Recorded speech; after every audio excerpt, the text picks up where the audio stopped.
Under budget at £975,000, our mystery cottage offers up a labyrinth of modern rooms in a character shell and includes 3 reception rooms, an enormous state-of-the-art kitchen, 4 bedrooms with that extravagant master suite, all wrapped up in an acre of land. Yes, Bryony would have to spare the horse, but visiting family and friends would lap up the chance for a spot of tennis and a dip.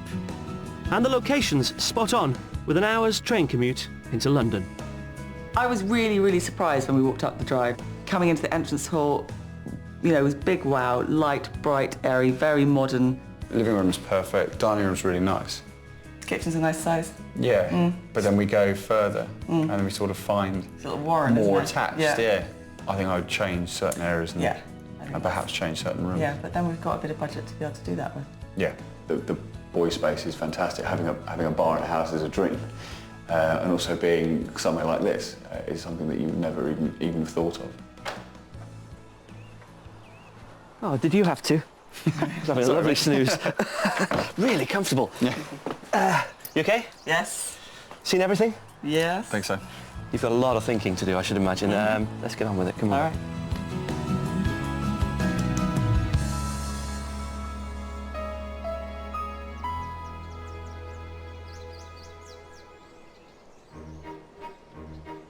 Sussex is home to some fine English country gardens, but one of the undisputed jewels has to be that of Christopher Lloyd's, one of the 20th century's most influential and maverick gardeners.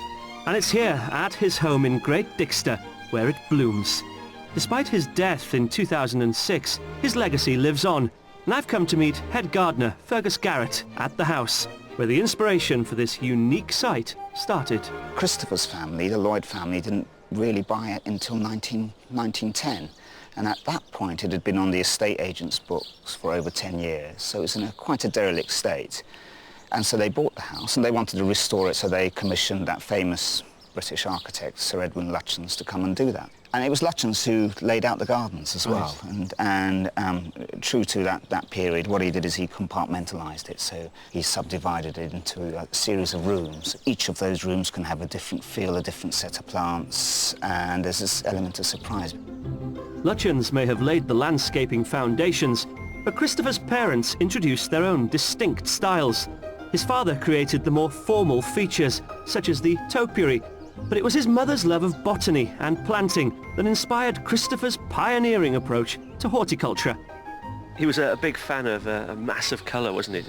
Was it a case of anything goes? It was a case of try anything, but then analyse it, because, you know, you could put an unusual combination of pink and yellow, and you may find that the pink is a bit too strong for that combination, so you would swap it for a lighter tone and see if that works. But at the end of the day, you know, it's your own garden, so why not do something that pleases you rather than worrying about what other people think? He was also a very welcoming guy, it seems, that if he liked you, then he'd open up the house to you. Yes, he loved people. He really loved people, and if he was wandering through the garden and he thought that somebody was really interested and they were paying attention to what they were looking at and taking notes, then he would try and fuel that. If he liked you, all was fine. If he didn't? No, I think he would... somebody said that interviewing Christopher Lloyd was licking a prickly hedgehog, and it was exactly that. His colourful character fueled his philosophy, not just to gardening, but to life in general, observing that we do not all want to float endlessly among silvers, greys and tender pinks. Some prefer a bright, brash midday glare with plenty of stuffing.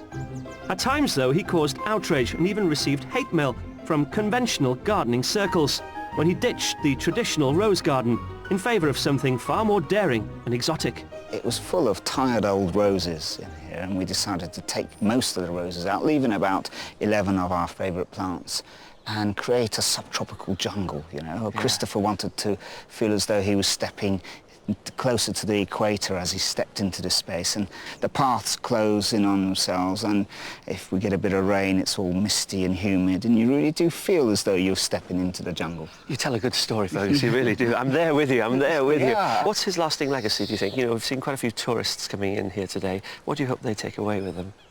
Well, this life in and around the garden.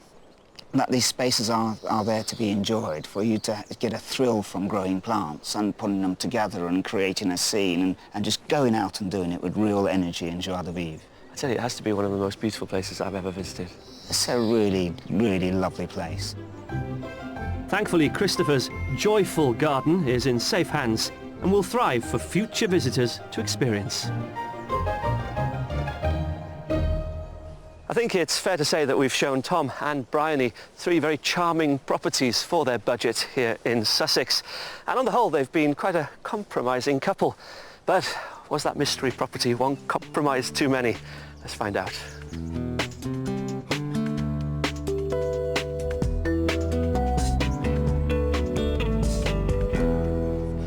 Sorry guys, this is reserved. Sling your own. You enjoyed it? Very much so. It's been Thank fantastic. you. Thank you very much. Good. We've shown you 3 quite different properties, but they've all got something going for them, don't you think? Yeah. Let's start with the first one, the 1930s, typically Sussex house. That one was real wow factor for us. It was just a beautiful, beautiful looking property inside. Every single one lived up to the kind of initial wow. And when we got into the kitchen, I think we both just looked at each other and said, well, this is it, this is perfect. This is exactly Kitchen what was we want. amazing, wasn't it? It was Yeah, brilliant. absolutely. It felt like a family house, which is exactly what we're looking for. Obviously, it didn't have the kind of the wish list land for the horse, but you know, we were always very open-minded in what we'd have to compromise on, and that view was just astounding. What about the second house? It was finished to such a high standard, and you know, all the rooms were kind of well proportioned. For me, it had slightly too many rooms upstairs. Actually, personally, I just felt a bit constrained inside it, which is the whole costume feel, which I don't particularly like. What did you make of the And then- summer house? It was a nice touch. Yeah. And it was something a little bit different, which Yeah. is always a selling point. And another great selling point for that property, I suppose, was further up the steps, Yes. the Yep. 2 acres of land, Yep. which is exactly what you wanted. Yep, absolutely. That was beautiful. And what about the mystery property? What a property. From the outside, it was a lovely thatched cottage. I actually enjoyed the house more as we got into it. I think the kind of underground jacuzzi was an interesting touch, It certainly was. for want of a It better makes word. me laugh. The house actually amuses me. It gives me a good feeling because I actually find it quite fascinating. The outside space is fantastic. The pool was stunning. It sounds to me like it's in with a chance, the mystery property. It's in second place. Yes, definitely. Okay. Yeah. Behind The first house, first the one. 30s house. the Yes. 30s house. Yeah. Okay. Yeah. And do you like that enough to maybe put in an offer, or? I think. It's up for discussion. Yeah, I mean, our worry would be that it will go for more than our budget. Yeah, and because we at the moment cannot- it is bang on budget. Yeah. And so for us to put in a viable offer, it might take a bit more sway. But That would be. So we're trying not to get too attached to the idea. But yeah, I think there's no reason why we shouldn't. Listen, I hope you find your ideal home. Thank you here so in much. Sussex. You've been fantastic. So good luck, and especially good luck when Little Bump comes along. Thank you. we might even name it Aled. Don't do that. It's not awesome. What a positive outcome for 2 very positive people. You know, I've thoroughly enjoyed getting to know Tom and Bryony, and I can really imagine them living in that property with that gorgeous view. Let's hope they can make their dream become a reality, and let's hope they invite me to use the pool. Until next time, bye-bye.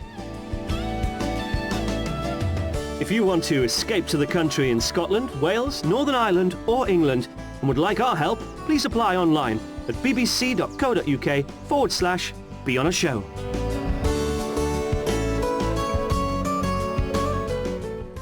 Fancy a life in Sydney? BBC Two has it all on show now in Wanted Down Under. Then the One Show tonight at 7 here on BBC One, and Larry Lamb is in for a chat.